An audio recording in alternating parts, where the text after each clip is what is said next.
అదే RTV app వార్తల్ని క్షణాల్లో చదివే అవకాశం ఉంటుంది. ఒక న్యూస్ పేపర్, ఒక టెలివిజన్ ఛానల్ మీ చేతుల్లో ఎప్పుడూ ఉంటాయి.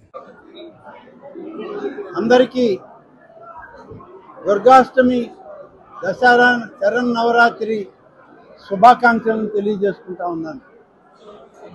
నిన్నటి వరకు కనకదుర్గమ్మ వారి సేవలో ఉండి ఈరోజు నెల్లూరులో, మరీ ముఖ్యంగా రూరల్ నియోజకవర్గంలో వెలిసినటువంటి శ్రీ రాజరాజేశ్వరి అమ్మవారి యొక్క దర్శనం చేసుకొని ఆమె సేవల్ని ఈరోజు ఆమెకు సేవించుకొని ఆమె యొక్క ఆశీస్సులు తీసుకోవడానికి రూరల్ శాసనసభ్యులు శ్రీ శ్రీధర్ రెడ్డి గారు, అలాగే సోదరులు గిరిరెడ్డి గారు కలిసి ఆహ్వానించిన మేరకు ఈరోజు పొద్దున్నే ఈ ఆలయానికి రావడం జరిగింది. అనేక రకాలుగా దేవాదాయ శాఖని పునర్నిర్మాణ కార్యక్రమంలో, గతంలో జరిగినటువంటి అనేక అపచారాలను ప్రక్షాళన చేయడం కార్యక్రమంలో ఈరోజు ఈ ప్రభుత్వం, ముఖ్యమంత్రి శ్రీ నారా చంద్రబాబు నాయుడు వారి యొక్క నాయకత్వంలో ఈ కార్యక్రమాలన్నీ నిర్వహిస్తాము. ఏదైతే తిరుమలలో తొలి రోజు చంద్రబాబు నాయుడు గారు ప్రస్తావన చేశారో, దేవాదాయ శాఖని, ఆలయాలలో జరిగినటువంటి తప్పు ఒప్పుల్ని సరిచేసి మొత్తం మీద ప్రక్షాళన చేస్తామని చెప్పి ఆయన ఆనాడు ప్రజలకి వాగ్దానం చేయడం జరిగింది. వాగ్దానాలు వారు చెప్పిన మేరకు, వారు ఇచ్చిన సూచనల మేరకు ఇవాళ ఆలయాల్లో వాళ్ళు స్పష్టంగా కనపడుతూ ఉంది. ఏ ఆలయానికి వెళ్ళినా, ఏ పర్వదినం రోజు వెళ్ళినా ఒక ఆధ్యాత్మిక శోభ, ఒక పవిత్రమైనటువంటి పుణ్యక్షేత్రాలుగా ఇవాళ రాష్ట్రంలో ఆలయాలన్నీ వెలుగొందుతూ ఉన్నాయి. చాలా సంతోషం. ఈరోజు ప్రజల మధ్య భక్తి భావంలో ఉన్నటువంటి వారి సంకల్పాలను, వారి కోరికలను అమ్మవారి దగ్గర చేర్చుకునే సమయంలో ఈ రాజరాజేశ్వరి అమ్మవారి ఆలయంకి వచ్చి ఇవాళ పెద్దలందరూ, సోదరులందరితో కలిసి అమ్మవారి యొక్క సేవ చేసుకునే మహద్భాగ్యం నాకు కలిగింది. ఇక్కడికి వచ్చినటువంటి ఈ సందర్భంలో సోదరులు శాసనసభ్యులు శ్రీ శ్రీధర్ రెడ్డి గారు, అలాగే సోదరులు గిరిరెడ్డి గారు, ఆలయ ఉత్సవ కమిటీ పాలక మండలి ఏదైతే ఇప్పుడు ఏర్పాటైందో వారు, ఇక్కడ ఎఫ్ఏసీగా ఉన్నటువంటి జనార్దన్ రెడ్డి గారు అందరూ కలిసి ఒక విజ్ఞాపనని ప్రభుత్వానికి ఇవ్వడం జరిగింది. మనకి రాజరాజేశ్వరి ఆలయంకి ప్రక్కనే స్థలం ఉంది, ఆ స్థలం వృధాగా పోతుంది, అక్కడ ధ్యాన మందిరం, కళ్యాణ మండపం కావాలి అని వారు కోరడం జరిగింది. దానికి అయ్యేటువంటి ఖర్చు 5 కోట్ల రూపాయలు. దీనికి మ్యాచింగ్ కాంట్రిబ్యూషన్ కట్టడానికి దాతలు ఉన్నారు. దాతలు ముందుకొచ్చి మ్యాచింగ్ కాంట్రిబ్యూషన్కి వాళ్ళ యొక్క భాగస్వామ్యాన్ని అమ్మవారి తరఫున అందిస్తారు. అలాగే ప్రభుత్వం నుంచి, దేవాదాయ శాఖ నుంచి, ధార్మిక పరిషత్తు నుంచి 4 కోట్ల రూపాయలని ఇవ్వడానికి ఇక్కడ మేము సిద్ధంగా ఉన్నామని చెప్పి గౌరవనీయులైన సోదరు శాసనసభ్యులకి ఇక్కడ తెలియజేస్తా ఉన్నాను. మన ఇప్పుడు ఈవోగా ఉన్నటువంటి మా ఏసీ గారు ప్రతిపాదనలు పంపిన వెంటనే దానికి అనుమతులు ఇచ్చి రాబోయేటువంటి సుముహూర్తాన దానికి శంకుస్థాపన చేసే విధంగా సోదరు శాసనసభ్యులు ఏర్పాట్లు చేయాలని, దానికి కావాల్సినటువంటి ప్రణాళికల్ని దేవాదాయ శాఖ ఇంజనీర్లను, చీఫ్ ఇంజనీర్ని ఇక్కడికి పంపిస్తాను. వారందరితో సమన్వయం చేసుకొని ఒక మంచి ధ్యాన మందిరం, కళ్యాణ మండపాన్ని ఏర్పాటు చేసుకోవడానికి నిధుల్ని సమకూరుస్తాము. మీరు దానికి తగ్గ ప్రణాళికను తయారు చేసి ప్రభుత్వానికి పంపండి, వెంటనే ఆమోదం పత్రాలను మీకు అందిస్తానని చెప్పి ఈ సందర్భంగా దుర్గాష్టమి రోజున అమ్మవారి సేవకు వచ్చిన సందర్భంలో అమ్మవారికి మేము ప్రభుత్వం తరఫున మా సోదరు శాసనసభ్యులు కోరిన కోరికని ఇక్కడ అనుమతిస్తూ వారికి ఆదేశాలు కూడా త్వరలోనే నేను పంపిస్తానని చెప్పి ప్రభుత్వానికి అందజేస్తానని ఇక్కడ తెలియజేస్తాను. ఇక 2-3 విషయాలను మీ వద్ద ప్రస్తావించాల్సిన అవసరం ఉంది. హిందూ ధర్మానికి, ఆచార కార్యక్రమాలకి ఈరోజు పెద్దపీట వేసింది మన ప్రభుత్వం. అనేక మంది అనేక రకాలుగా మాట్లాడుతూ ఉన్నారు. గతంలో 5 సంవత్సరాల కాలం ఎవరైతే ఈ దేవాదాయ శాఖని అన్ని రకాలుగా భ్రష్టు పట్టించారో ఇవాళ వాళ్లే తిరిగి మాట్లాడడానికి ముందుకు వస్తున్నారు. దురదృష్టం, ఆ హయాంలో హిందూ ఆచారాలకి, ప్రచారాలకి, సనాతన ధర్మాలకి విరుద్ధంగా పనిచేసినటువంటి వాళ్ళు ఇవాళ హిందూ సాంప్రదాయాల గురించి వల్లెవేయడానికి సమావేశాలు పెడుతూ ఉన్నారు. తప్పులేదు, వాళ్ళకి ఎప్పటికైనా విజ్ఞత కలిగి హిందూ మత ప్రచారానికి అలాగే సనాతన ధర్మాన్ని కాపాడడానికి ముందుకు వచ్చిన దానికి వాళ్ళకు కూడా మేము స్వాగతం పలుకుతూ ఉన్నాం. కానీ గతంలో జరిగినటువంటి ఎన్ని రకాలుగా దుర్మార్గపు కార్యక్రమాలు చేశారో అందరికీ తెలుసు. ఈ పవిత్రమైన రోజు అవి నేను ప్రస్తావన చేయదలుచుకోలేదు. కానీ ఈ ప్రభుత్వం ఏవైతే ఆ హామీలన్నిటినీ 98% పరిపూర్ణంగా పూర్తి చేసినటువంటి దేవాదాయ శాఖ ఇవాళ గౌరవనీయులు ముఖ్యమంత్రి శ్రీ నారా చంద్రబాబు నాయుడు గారి నాయకత్వంలో పనిచేస్తూ ఉంది అని చెప్పి నేను మీకు మనం చేస్తాను. వాసవి కన్యకా పరమేశ్వరి అమ్మవారి నిర్యాణం రోజుని ప్రభుత్వ పండుగగా చేస్తామని హామీ ఇచ్చాం. ఇచ్చినటువంటి తొలి మాసంలోనే ప్రభుత్వం రాగానే దానికి అవసరమైన జీవో విడుదల చేశాం. ప్రభుత్వ పండుగగా నిర్వహించడం జరుగుతుంది పెనుగొండ గ్రామంలో. అలాగే ధూపదీప నైవేద్యాలకు ఏ ఆలయాలకైతే ఆలనా పాలన లేదో, దీపం పెట్టే దిక్కు కూడా లేకుండా పోయిందో గత 5 సంవత్సరాల్లో ఆ ఆలయాలకన్నిటికీ ఇవాళ 10,000 రూపాయలు ఇచ్చి ఇప్పుడు దాదాపుగా 5,600 ఆలయాలకి 10,000 రూపాయల లెక్కన ప్రతి నెల 1వ తారీఖు అంత ధూపదీప నైవేద్యాల కింద డబ్బు విడుదల చేస్తున్నాం. ప్రతి నెల బ్యాంక్ అకౌంట్లకి పంపడం జరుగుతూ ఉంది. దేవాలయాల్లో ఉత్సవాలు కానీ అలాగే ఇతరత్ర క్రతువులు, దేవాదాయ కార్యక్రమాలు, అలాగే నైవేద్యం, పూజా కార్యక్రమాలు, కైంకర్యాలు ఇవన్నీ ఆ ఆలయం యొక్క పండితుల యొక్క వారి యొక్క అనుమతితోనే జరగాలి.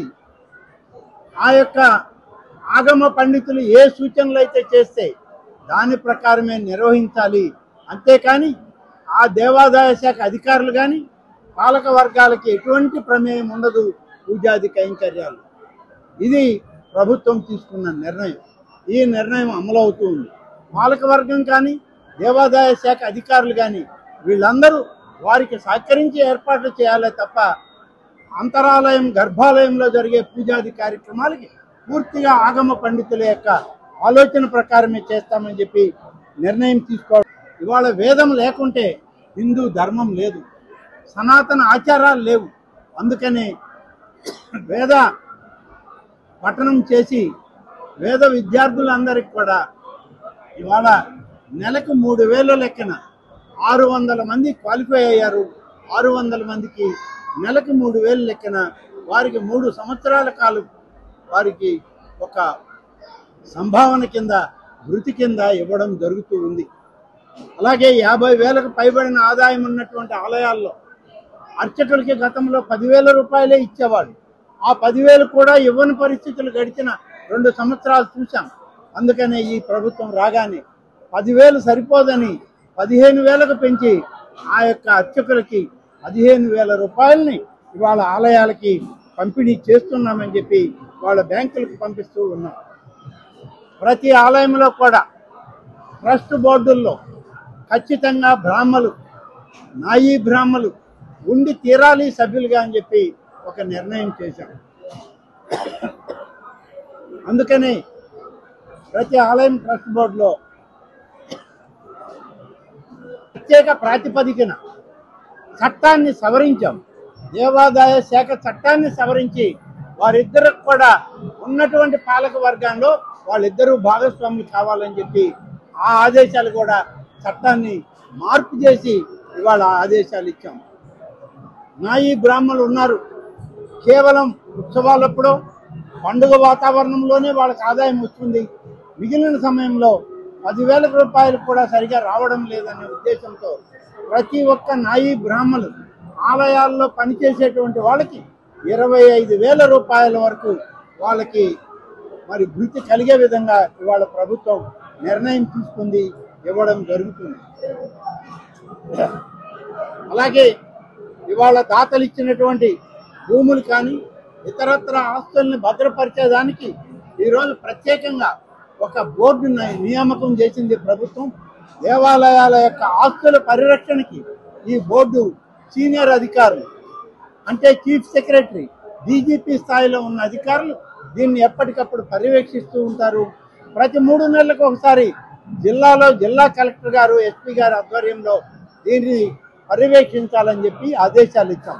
గతంలో అప్పుడప్పుడు చూసేవాళ్ళు, ఇవాళ ఖచ్చితంగా రెవెన్యూ డిపార్ట్మెంట్ యొక్క దానిలోనే ఇది ఇన్కార్పొరేట్ చేసి ప్రతి 3 నెలలకి వాళ్ళని రివ్యూ చేయమని చెప్పి ఆదేశాలు కూడా ఇవ్వడం జరిగింది. అలాగే ఇవాళ టెంపుల్ టూరిజం మీద, heritage, wild life, eco adventure టూరిజంని అన్నిటినీ కలిపి దేవాదాయ శాఖలో ఈ ఆలయాలన్నింటినీ ప్రతిష్టాత్మకంగా మన ప్రాంతమే కాదు ఇతర ప్రాంతాల నుంచి కూడా వచ్చి ఆలయంలో అమ్మవారిని సేవించి ఇటువంటి పండుగ వాతావరణంలో ఇక్కడ ఉన్నటువంటి టూరిజం శాఖ యొక్క కార్యక్రమాల్లో కూడా పాల్గొనేదానికి 1-2 రోజులు ఇక్కడ ఉండి ఈ సేవలన్నీ చూసేదానికి వెసులుబాటుగా ఉండాలని దీన్ని టెంపుల్ టూరిజంలో కూడా చేర్చి మరి దేవాదాయ శాఖకి ఇవాళ ఆదేశాలు ఇవ్వడం జరిగింది. కాబట్టి ప్రతి ఆలయంలో కూడా పచ్చని ప్రకృతి వాతావరణం ఉండాలి. ఆలయం తలుపు తీసిన సందర్భం నుంచి మొదటి క్షణం నుంచే ఓంకారనాదం వినపడాలి. ఆ ఆలయంలో ఉన్నటువంటి దైవనామ స్మరణ మైకులు పెట్టి అనౌన్స్ చేయాలి. ఉదయం 2 గంటలు ఖచ్చితంగా, సాయంత్రం 2 గంటలు ఖచ్చితంగా ఆలయాల్లో ఇటువంటి కార్యక్రమం చేయమని చెప్పి ఆదేశాలు ఇచ్చాం. ఆదేశాలు అమలు అవుతూ ఉన్నాయి. ఆదేశాల అమలు తీరున పర్యవేక్షణాదాయ శాఖలో ఉన్న పరిధిలో ఉన్న ఆలయాలన్నింటినీ కూడా ఏ విధంగా పనులు జరుగుతున్నాయి అనేటిది ప్రతి జిల్లాలో ఉన్న ఆలయాలని పర్యవేక్షించడానికి మరి దేవాదాయ శాఖ మంత్రిగా నేను, అలాగే మా దేవాదాయ శాఖ కమిషనర్ గారు, ప్రిన్సిపల్ సెక్రటరీ ఎండోమెంట్ అందరం కలిసి ఆయా జిల్లాలకు వెళ్ళినప్పుడు జిల్లాలో ఉన్నటువంటి శాసనసభ్యులు, జిల్లా అధికారులతో కలిసి సమీక్షలు నిర్వహిస్తూ పనులు ప్రారంభిస్తూ దాదాపుగా ఇవాళ మేము మీకు వివరించాల్సి వస్తే ధూపదీప నైవేద్యాలు 5,523 ఆలయాలకు ఇచ్చాం. ప్రతి ఆలయానికి 10,000 లెక్కన ఇస్తూ వచ్చాం. అలాగే సిజిఎఫ్ ఫండ్ నుంచి 210 పనులు 232.75 కోట్లు, 60 కోట్లు కాంట్రిబ్యూషన్ వచ్చింది. భక్తుల దగ్గర నుంచి, ప్రజల దగ్గర నుంచి 63 కోట్ల రూపాయలు వారిస్తే దేవాదాయ శాఖ నుంచి 232.75 కోట్ల రూపాయలు, మొత్తం మీద 300 కోట్ల రూపాయలు నిధులు వెచ్చించి ఈ ఒక్క సంవత్సరం 210 పనులు ప్రారంభించాం ఆలయాలు. ఇవన్నీ కూడా పనులు మొదలుపెట్టి ఒక్క సంవత్సరం లోపల పూర్తి చేయాలన్న లక్ష్యంతో మేము పనిచేస్తూ ఉన్నాం.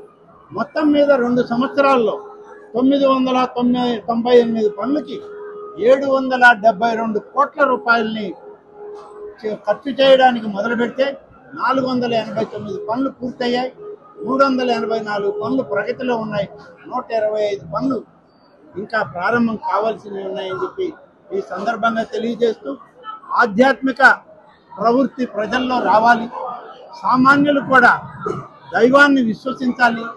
ఆధ్యాత్మికతని, హిందూ ధర్మాన్ని కాపాడే విధంగా మరి ప్రతి ఒక్కరూ పాల్గొనాలి అని చెప్పి కోరుతూ ఈరోజు ఇంత పెద్ద ఎత్తున తెలుగుదేశం పార్టీ కూటమి నాయకత్వంలో ఇవాళ అటు చంద్రబాబు నాయుడు గారు, ఇటు పవన్ కళ్యాణ్ గారు, మరి అదేవిధంగా ప్రధానమంత్రి నరేంద్ర మోడీ గారి నాయకత్వంలో ఈరోజు ఈ ఆధ్యాత్మిక ప్రవచనాలు కార్యక్రమాలు ప్రతి ఆలయంలో జరుగుతున్నాయి.